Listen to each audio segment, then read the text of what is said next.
Seja muito bem-vindo ao podcast Educação Conectada, um espaço do Portal do Educador criado para promover diálogos responsáveis sobre educação. Aqui, aproximamos gestão, política pública e a realidade da sala de aula, ampliando o olhar sobre decisões que impactam diretamente o cotidiano dos professores. Hoje recebemos a professora que já esteve à frente da Secretaria Estadual e também em sala de aula.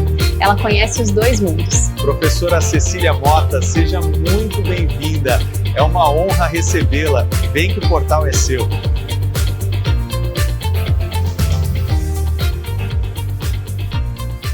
Que lindo! Eu amei a abertura. Bom, eu quero agradecer em primeiro lugar, Leonardo, Alain, Stefano, pela possibilidade de estar falando com o Mato Grosso do Sul inteiro, porque eu tenho certeza que esse podcast vai estar entrando na rede dos professores, da rede municipais, da rede estadual, e acho muito gostoso estar falando com a rede pública, que é onde eu estou trabalhando agora, Estou numa fundação de apoio e desenvolvimento para a educação básica, que atende não só a rede estadual, mas todos os municípios naquilo que eles precisam. Então, isso para mim tem sido um grande sonho, porque briguei muito pelo regime de colaboração União, Estado e Município, porque fui secretária municipal há 8 anos, dificuldade de relacionamento com o Estado, e fui secretária estadual há 8 anos, então esse meio de campo onde eu estou é exatamente o lugar que eu lutei bastante. Professora, quanto tempo de educação? 55 anos. 55 Vocês não tinham anos. nem nascido ainda. Como começou esse caso de amor com a educação? Magistério. Eu fiz o magistério, a escola normal da época, então eu queria ser professora, sempre quis ser professora, no tempo que o normal era um curso muito bem formado, muito bem... A gente saía de lá sabendo alfabetizar, sabendo trabalhar. E dali para frente eu fiz biologia em primeiro lugar, ciências, com matemática e ciências, depois eu fiz biologia, aí fui para um lugar que não tinha tantas aulas de biologia, no interior do Paraná, aí fiz pedagogia para ser diretora, aí fiz mestrado de educação, e aí eu não parei nunca mais de estudar. Primeira escola que você deu aula? Que eu dei aula? A primeira escola que eu dei aula foi a escola de Presidente Prudente, Monsenhor Sarrion. A primeira escola eu tinha 17 anos, estava fazendo faculdade ainda. Aquela época eu não tinha professor de química, nem de física, de biologia. E eu me Era meti. professor. E aí eu me meti a dar aula, e ali eu tinha alunos muito mais velhos do que eu. Foi uma escola, realmente, você entrar numa sala de aula, tendo segundo grau, ensino médio, noturno, eu novinha demais, foi uma experiência assim, que me fez pensar muito. E de sala de aula, quanto tempo? De sala de aula, eu dei aula até quando eu era secretária municipal de educação, ainda eu estava dando aula. Eu entrei em 2005, mas eu dava aula como é que é? Da FUNLEC. No Instituto da FUNLEC, à noite, eu dava metodologia do ensino de ciências. Aí, em 2010, não dei mais conta de ser secretária e tal, mas eu sempre tive em sala de aula, dupla jornada, sempre lecionei no noturno, adoro o aluno do noturno, é um aluno que precisa de você, Então, é muito bom você encontrar com gente agora que é médico, que é isso, que é aquilo. Nossa, você vê a evolução das pessoas, é muito gostoso. Nossa, eu falei, eu dei uma aula na 7ª série para você era muito danado, mas tu foi boa professora, que eu dava ciência, você agora é médico, E a gente vai encontrando com as pessoas e é um prazer poder ver alguém. Tem uns que você olha assim, rapaz, e não é que teve futuro? E não é que teve futuro, não é que deu certo? É bem isso mesmo. Conta pra gente como foi esse processo de transição entre sala de aula e gestão. Olha, eu sempre tive um perfil de gestora. Parece que aonde eu vou, eu viro chefe. A minha família toda. Meu pai, meus irmãos. Então, eu já comecei no Joaquim Murtinho em 81. E logo em seguida, além de sala de aula, eu peguei a coordenação pedagógica de ciências. Então, eu coordenava a turma de Química, Física e Biologia. Dali, eu fui diretora adjunta do Joaquim Murtinho. Dali eu fui ajudar a época era a deputada Maria Serrano, mas na OMEP, que é uma ONG que trabalhava com educação infantil. E fui lá para ajudar as creches domiciliares e também, então, acabei sendo presidente da UMEP Mato Grosso do Sul, acabei sendo presidente da UMEP Brasil, acabei viajando para o mundo afora da defesa com a criança. Então, sempre eu acabei sempre com um ladinho para a gestão, porque a gente tem que ter um perfil para a gestão, né? Sim. Senão... E hoje? Qual que é a sua... O que você atua hoje? Hoje eu atuo buscando inovações para as escolas. Para isso eu busco muito recurso do terceiro setor, né? Incentivando, por exemplo, um projeto que desde 23 eu estou trabalhando é mentalidades matemáticas. Quem assume o curso é a turma de São Paulo, Instituto Siddhartha, super importante em matemática, mas quem banca é o Itaú Social. E esse é um curso de matemática para professores da pré-escola. Eu não tenho dúvida nenhuma, meninos, que a matemática está faltando em todos os âmbitos da educação. Então, eu entrei muito na matemática, para o futuro, uma matemática que a Telefônica Vivo apoia e o Instituto da CUST de 1º ao 5º. Matemática do ensino médio apoiando o monitor o aluno do Fundamental 2. Então, gestão e a matemática foi o primeiro perfil. Agora, eu ajudo bastante os municípios a não perderem o VAR, que é uma parte do Fundeb, ajudando na seleção para diretores de escola, porque tem que ter essa questão da direção de escola. Claro. Né? Então, a gente tem uma parte ali que, se alguém precisar, a gente vai e faz gratuitamente para o município a seleção de professor temporário. Então, são várias as áreas que a gente atua. E atuo bastante também agora. Estou começando com o IA, comecei o ano passado. Acho que a gente tem que assumir o que está novo e estudar. Eu sempre digo, se você não quer estudar, não se meta a ser professor. Não se meta, porque se você pega um médico e não estuda, eu não vou nesse médico, não. Né? Então, eu faço muita comparação da medicina, do médico com o professor. Eu acho que houve um tempo muito ruim, da minha época, da década de 70, que o bom professor era aquele que reprovava. Olha, aquele passou todo mundo. Nossa! E aí a gente vai estudando e vendo que o médico bom não é aquele que mata, é aquele que salva. Então, o bom professor é aquele que faz o aluno avançar. Então, tudo isso aí a gente vai mudando. O que eu aprendi na faculdade, praticamente, não uso mais nada. Né? Então, você tem que estar estudando realmente. Adaptar a todo momento, né?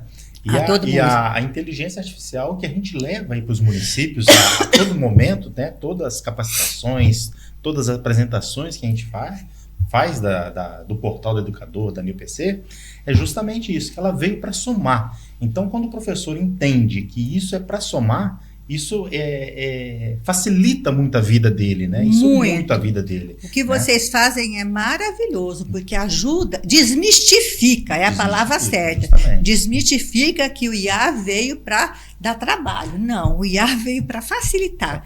Sobra muito tempo para você, gestor, quando você tem uma ferramenta que te...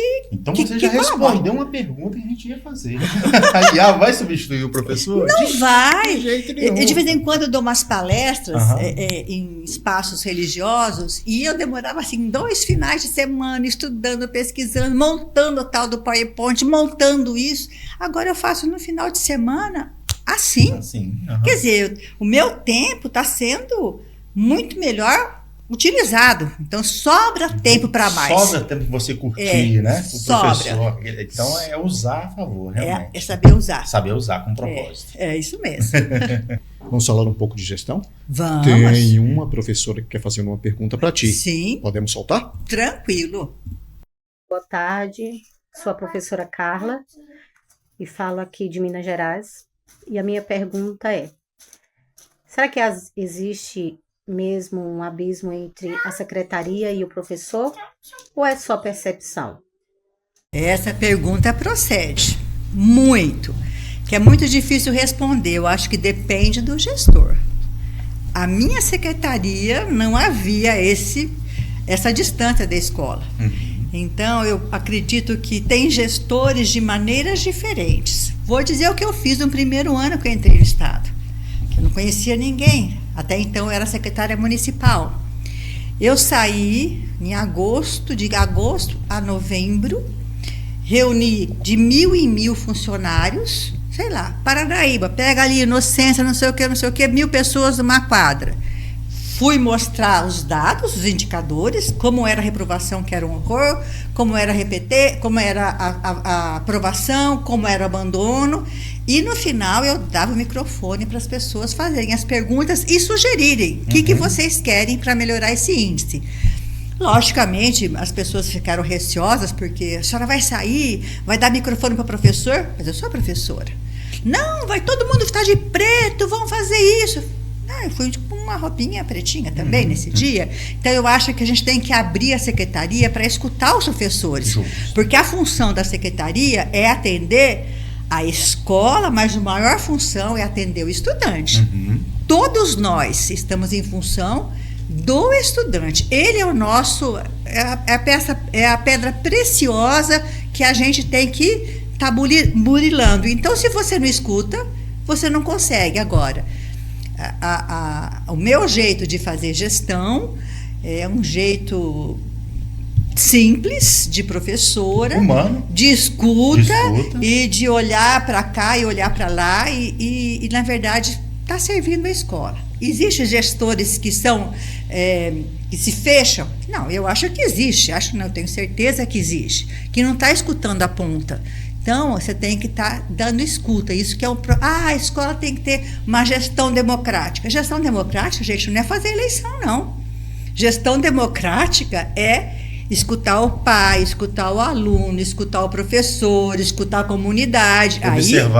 Observar, ver onde que está falhando. Onde tem as dores. E onde que a escola, onde que a secretaria pode colaborar com o professor. Então, acho que a distância é relativa, depende de quem está ali e depende do tipo de governo. Por exemplo, eu falo para minhas filhas, falo para minhas netas, vai escolher uma escola? Escolha uma escola que tenha o seu perfil. Se você nunca escutou porque sim ou porque não, nunca. Eu exijo que seja dessa maneira e pronto. Coloca numa escola com a disciplina. Agora, se você tudo explica, coloca numa escola que tem uma proposta pedagógica aberta. Porque a gente tem escolas diferentes, gestores diferentes, e a sua família também tem um jeito de educar o seu filho. Se você não quer arrebentar a criança, você tem que olhar qual é o jeitão que a escola trabalha. Justo. Tem que olhar o perfil da escola. Senão a coitada da criança fica para trás. Perfeitamente. Agora, como nasce uma decisão dentro da secretaria até chegar à escola? Bom, as decisões deveriam nascer dentro da secretaria por meio das escutas, eu acredito. Vou dar um exemplo aqui sobre quando eu estava como secretária municipal de educação, junto com o prefeito Nelsinho. Ali, eu vi que o que faltava era estudo. Era estudo, e também a educação infantil ainda estava na assistência, né? E para passar para a educação não foi uma coisa muito fácil, né? Porque há um jogo de interesses. Então, tinha uma pesquisa de Washington. Cecília, você quer fazer uma pesquisa sobre educação infantil? Quero, mas vai expor para o seu prefeito. Falei, mas eu quero. E aí fizeram, e na hora de expor os dados, eu falei, prefeito, nós temos que botar a educação infantil na educação e não na assistência. Então, ela nasce dos seus estudos, primeiro como gestor, e do que você acredita que é importante para aquela faixa etária. 90% das nossas conexões de aprendizagem é na primeira infância. Então, nasce assim, do que você acredita, do seu estudo. E aí a gente vai fazendo essa costura, tem que ter muita habilidade para fazer uma política pública, né? A FADEB mesmo foi criada na minha gestão, porque eu lutei muito pelo regime de colaboração. Então, falei com o meu governador, à época, o Reinaldo Azambuja, eu preciso de uma lei, e está aí a lei, aí que estamos nós trabalhando com o Estado e com os municípios. Professor, o que faz um projeto ter continuidade ao longo do tempo? às vezes, bons projetos, eles travam na mudança de gestor. O que eu aprendi, que eu não aprendi como secretária municipal há 8 anos, eu aprendi como secretária de Estado. Alguns projetos a gente trabalhou para virar lei. Aquilo que vira lei, o outro governo não pode derrubar. Para ele derrubar, ele tem que ir para a Assembleia. Para ir para a Assembleia, vai ter gente do lado de cá, gente do lado de lá, gente que apoiou, gente que não apoiou. Então, o que segura uma política, para mim, bom, além da continuidade do mesmo governo, que eu acho isso muito importante, né? Quer dizer, é o mesmo governo, mudou a secretária, mas a filosofia, o pensamento continuou o mesmo. O que segura de verdade é o projeto de lei. É uma lei, a FADEB é uma lei, o ensino médio para nós ficou uma lei. Algumas leis eu fui deixando como secretária de Estado, porque como de município, depois que o Nelson saiu, tudo que foi feito foi desmontado. Então, o trabalho bem feito, ele vira uma lei, então isso cria solidez. Isso, você tem que fazer um lobby com os deputados, tem que mostrar para eles, olha, isso é importante para a sociedade, para os meninos, para os estudantes, isso é importante, até que vire uma lei, virando uma lei para derrubar só uma outra lei. Justo. Né? E esse caminho, detalhadamente, como é feito? Esse caminho, detalhadamente, ele é um caminho difícil. Caminho de pedras. É um caminho, porque a gente estuda, mas na hora de chegar lá na ponta, você tem que ter muita argumentação, e muita mesmo. Você tem que fazer, como dizem os políticos, você tem que fazer um lobby. Olha, a educação infantil é muito importante, você estuda neurociência, você estuda... Eu já fiz apresentação lá quando eu era do município, 2007, 2008, muito tempo atrás, de um trabalho de indicadores de educação infantil, que eu fui para a Assembleia, vim de Brasília, escrevemos um documento, e eu falei sozinha, ninguém dos deputados me escutava, entendeu? Eu estava ali falando e eles conversando, né? Não estou desmerecendo o trabalho da Assembleia, mas você tem que fazer uma argumentação assim, tete a tete, com outro. Trabalho de formiguinha mesmo. É um trabalho de formiguinha e muito bem fundamentado, com muito argumento. Temos mais uma pergunta, prof. Podemos passar? Podemos. Olá, bom dia para você. Aqui é o professor Thomas Terena, da cidade de Bonito. Eu tenho aqui um belo questionamento sobre a política educacional, quando ela começa a ser desenhada. É este o questionamento. O que pesa mais inicialmente? O orçamento? Indicadores de desempenho? Demandas pedagógicas ou contexto político? É esse o meu questionamento e muito obrigado. Nossa, que pergunta complexa. É tudo junto e misturado. Eu acho que, em primeiro lugar, vem os indicadores, mostrando que aquilo não está muito legal. Aquilo não está bem, não conseguimos ir para frente. Aí, então, vem uma escrita. Na escrita, você é obrigada a colocar o orçamento, porque quando você vai oferecer um curso para um prefeito. Eu escutei isso no começo desse ano. Não, do ano passado, em agosto do ano passado. Vai ter preço? Não, prefeito, é de graça. Então eu quero. Então o projeto vem da demanda, em cima de indicadores, em cima da argumentação, e a articulação política é muito difícil, mas é necessária. Não posso dizer o que vem primeiro. O que vem primeiro é uma mistura da demanda com o indicador. E quando eu falo de demanda com indicador, eu estou colocando aí a questão do estudo daquela demanda e do estudo daquele indicador. Quantas vezes você não vai para um bairro, alguém quer colocar uma escola naquele bairro que está sim de escola, e no outro não tem nenhum. Mas aqui, não. A demanda é para este bairro. Ele está enxergando, aqui tem mais voto do que naquele lá. Mais ou menos isso. É mais ou menos isso. Então, não vê realmente a necessidade. A demanda do educador é diferente da demanda do político. Justamente. Com certeza absoluta. Agora que entendemos um pouco sobre a gestão, ok. Vamos entrar um pouco na tecnologia. Já iniciamos, falamos um pouco e agora vamos aprofundar. Tá. Onde as redes mais erram na implantação de tecnologia, do seu ponto de vista?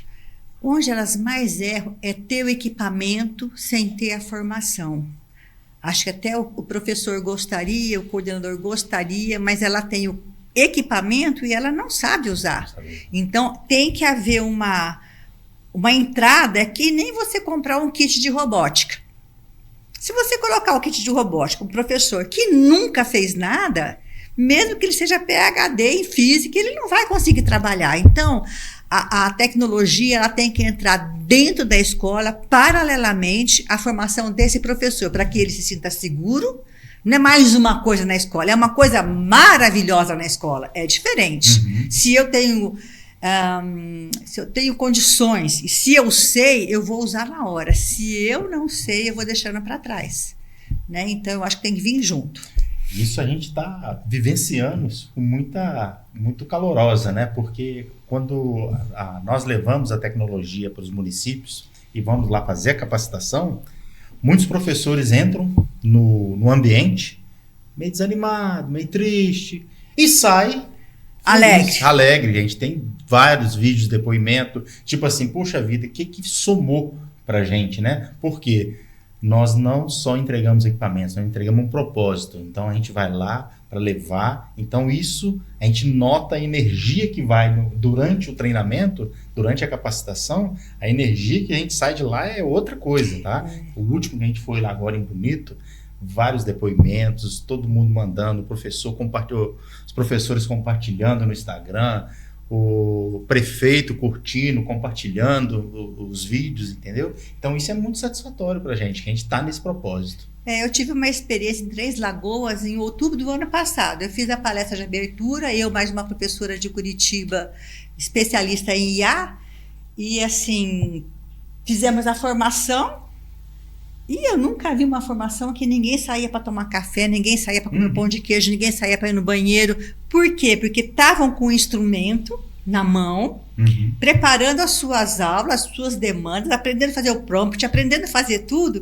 Então, eles saem dali, olha, eu posso, eu tenho condições, eu tenho competência. Aquilo que eu falei para vocês, desmistificar, isso é muito importante, gente. Justamente, Acredita que o portal do educador é uma ferramenta poderosa para um professor? É uma ferramenta poderosa. Acabamos de dar uma olhada ali no portal de vocês. A gente tem tudo ali. E o prompt, como é que faz? E os jogos, como é que faz? Como é que eu faço com isso? A aula, como é que tá? Eu acredito que nós não podemos mais ficar presos àquilo que nós aprendemos. Se tem um portal que está sendo diuturnamente alimentado pela inovação, que é isso que vocês fazem aqui, é para ser utilizado, é para ir buscar, porque é a inovação que está aí.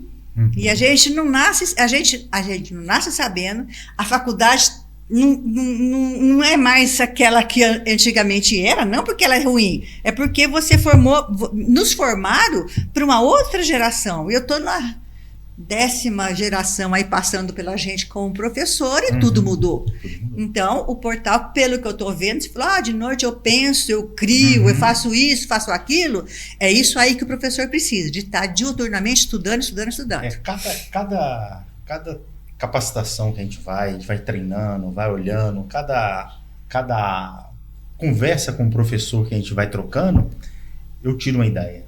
Não tem uma que eu não... Acredito. Eu garfo uma ideia e falo, esse aqui eu tenho que levar. É isso Temos mesmo. mais uma pergunta, na realidade 2, sobre esse tema. Olá, professora Cecília Mota, eu sou a professora Dani Barilli e hoje eu gostaria de te perguntar como a inteligência artificial pode impactar os processos de planejamento e de avaliação. Muito bem. De planejamento pode ajudar muito, mas muito mesmo. Vocês têm uma matriz curricular que nós somos obrigados a cumprir, porque fomos nós mesmos que escrevemos aquilo minimamente o aluno tem que aprender. Nós não precisamos mais seguir à risca. Então, o nosso planejamento ele pode ser impactado pelo IA quando você mudar e inverter a sua aula. Ao invés de você explicar o conteúdo, você vai problematizar o conteúdo para que o estudante tenha uma resposta. Isso é uma coisa difícil de fazer. Eu acho difícil de você, porque a gente que estudou, que domina, você quer chegar lá e falar a fotossíntese, a água do solo, a CO2 do ar, e faz isso aqui. É fácil você explicar, mas isso não é aprendizagem nenhuma.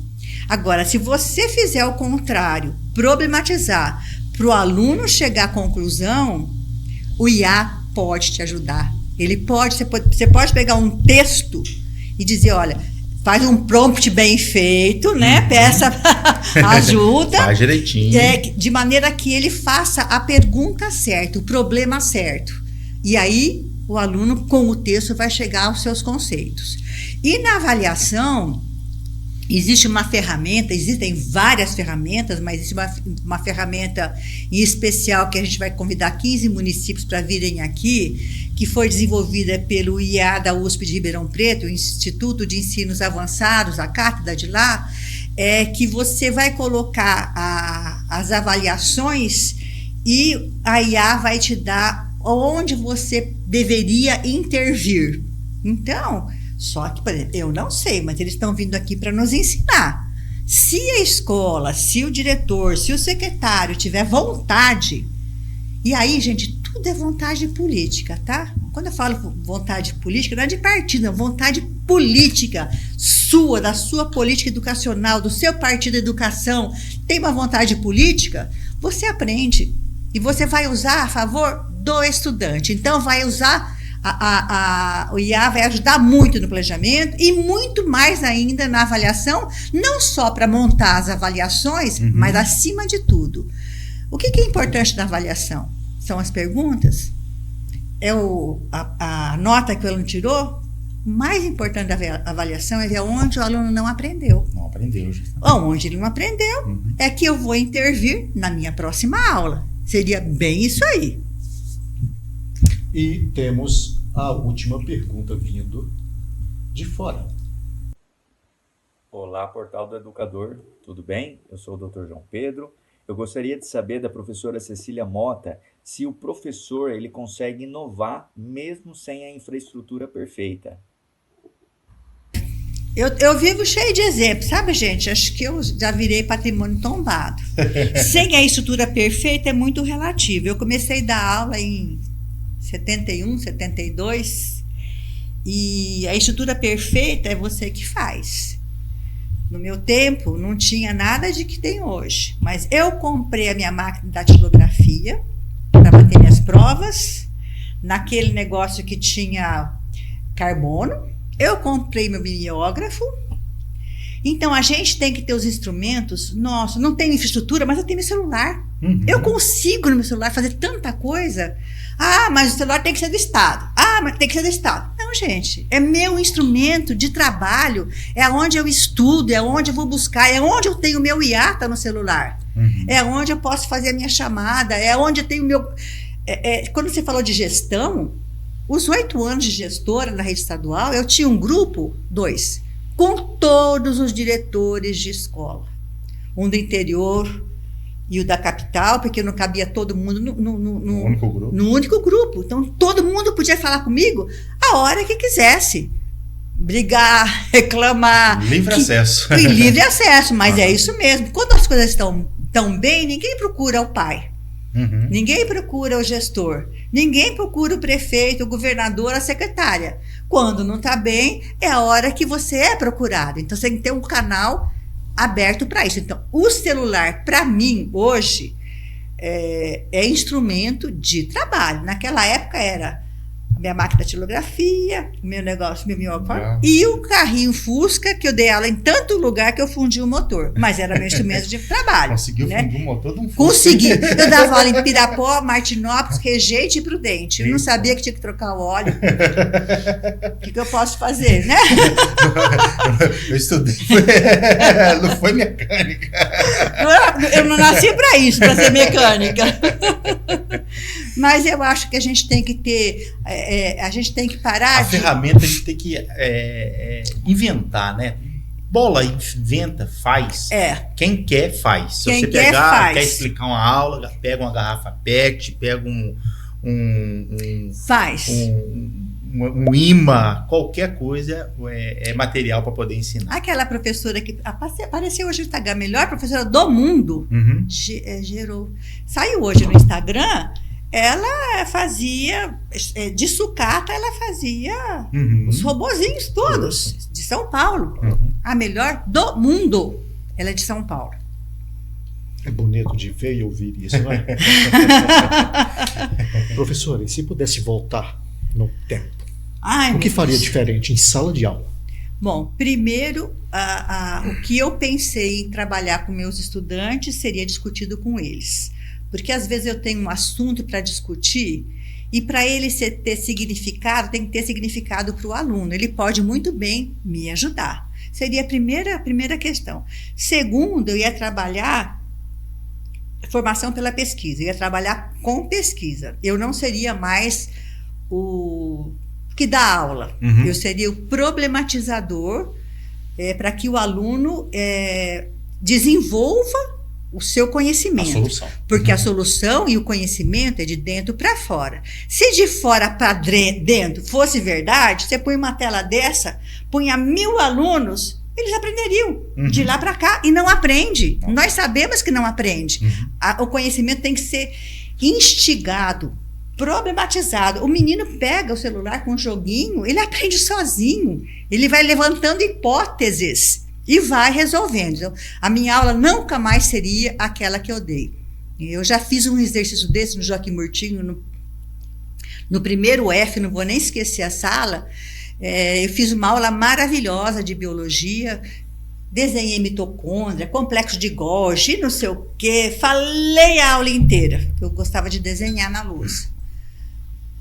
Perguntei a nota da minha aula. No outro dia, eu fiz o contrário. Eu dei os problemas e pedi para chegar. E quanto foi a minha nota nessa aula? Ninguém dormiu. Eles foram atrás da resposta. Eles estavam motivados a buscar resposta. Então, eu faria totalmente diferente do passado. Né? Acho que o que eu jamais faria, e não faria mesmo, é aquela aula linda que eu achava, teórica, que eu falo e você aprende. Não aprende. Entra no ouvido, sai no outro. Não depende do momento. Quando você está numa palestra, você pode estar preocupado com alguém que da sua família, você está preocupado com isso, você está louca para ir embora, o outro está morrendo de fome. E quando você problematiza, o tempo é seu. Você vai montar aquilo no seu tempo. Professora, que mensagem poderia deixar para os professores da atualidade? Olha, a mensagem que eu poderia deixar é que os professores não deixem de estudar. Segundo, acreditem em vocês mesmos. Terceiro, acreditem nos seus estudantes. Eles podem ir para frente, eles podem aprender. Tudo depende, não é porque a família é isso, porque a criança veio sem ter a vontade de estudar matemática, não é nada disso. Todo o problema é seu, professor. É seu. Você tem que se apropriar do conhecimento, o máximo que você puder, se apropriar da tecnologia, porque sem ela você não vai mais para frente, mudar a metodologia de ensino. Eu chamo de educar pela pesquisa, metodologia ativa, cada um chama de um jeito. Né? Então, se você quer mesmo continuar sendo professora ou professor, eu tenho uma mensagem para vocês. Tudo fica para sempre. A sua ação positiva vai marcar aquele aluno, mas a sua ação negativa marca para sempre. Isso aí está naquele livro Teia da Vida, do Capra. Ele fala dessa imbricação das pessoas e do que você deixa. Com certeza aqui eu vou deixar alguma coisa para alguém vai questionar, não vai gostar, o outro vai gostar, mas eu fiz aquilo que neste momento eu acho que é importante. Então você faça como se cada um... eu vou fazer uma conta, eu tinha 36 aulas, dividido por 2, eu tinha 18 turmas. Cada turma, cada menino, é uma individualidade. Eu sempre olhei como se fosse ser o meu filho. Então, olhe para aquela criatura que está na sua responsabilidade de professor e acolha e faça de tudo para que ele avance. É esse o meu recado. Ame o seu aluno. E para a família? Para minha família? Para a família. Para a família do nosso estudante? Isso. Para a família do estudante, é a maior herança que vocês podem deixar para as crianças, é a educação. Então, sejam parceiros da escola, do professor, atendam ao professor, olhem a tarefa em casa, olhem o material. E a escola sozinha não vai educar nunca, nunca, nunca. A educação vem de casa. Organização, encaminhamento, afeto, amor. O amor leva a gente à aprendizagem. O toque, né? É o sinestésico que a gente fala no meu tempo da didática, né? Você aprende escutando, falando, vendo, mas também você aprende com o toque. Então, esse toque é importante, família. Toquem os seus filhos, amem os seus filhos, que as coisas vão caminhar. É a base de tudo. A base de tudo é a educação. Eu não tenho dúvida disso, mas nenhuma dúvida. A base de tudo é a educação. E hoje eu falo, é a matemática. A matemática, ela vai tornando o raciocínio rápido, né? Em tudo, até na leitura. Tudo, você vai fazer educação infantil, seriação, classificação, conjunto de bolinhas. Se você fizer isso sabendo que é matemática, você já está encaminhando. Música. Música? Sou formada em música. Música é pura matemática. Aqui tem um maestro aqui. Maestro, coisa boa. Chegamos ao fim. Infelizmente. Tá bom. Estava tão bom. Tava mesmo. Gostei muito de estar com vocês. Professora, muito obrigado por suas palavras, por sua generosidade, por tanta verdade em tudo que ouvimos aqui. Falamos em uma educação pública real, da distância entre a gestão e a sala de aula. Falamos dos bastidores, falamos de orçamento, de prioridades, de decisões, de formação, de tecnologia, de ar. É mesmo. Falamos de tudo isso. Nem tudo que é decidido dentro de uma secretaria vai até o professor, vai até a sala de aula, mas a educação continua e sempre vai continuar. Entender que o sistema, ele não resolve tudo. E esse diálogo, ele aproxima, ele fortalece, ele renova a nossa esperança. E temos uma missão, que é educar para salvar. Educar para salvar. Muito obrigado por todos esses anos de dedicação à educação brasileira. Eu que agradeço vocês, meninos. Obrigada, viu? Muito obrigado. Foi um bate-papo muito interessante. E vamos aí levar o Portal do Educador a todos os municípios do Mato Grosso do Sul, quem sabe o Brasil. Quiçá o Brasil. O Portal do Educador agradece a você, professora Cecília Mota, por contribuir com um olhar que une gestão e chão de escola. Professora Cecília, sua participação fortalece o diálogo e inspira quem acredita na transformação pela educação. Você é um exemplo para todos nós. Gratidão eterna. E para você que acredita que a educação é a chave que transforma destinos, nós fazemos um convite especial. Curta, comente e siga o nosso canal. Cada interação sua fortalece essa missão e ajuda essa mensagem a alcançar o maior número de pessoas possível.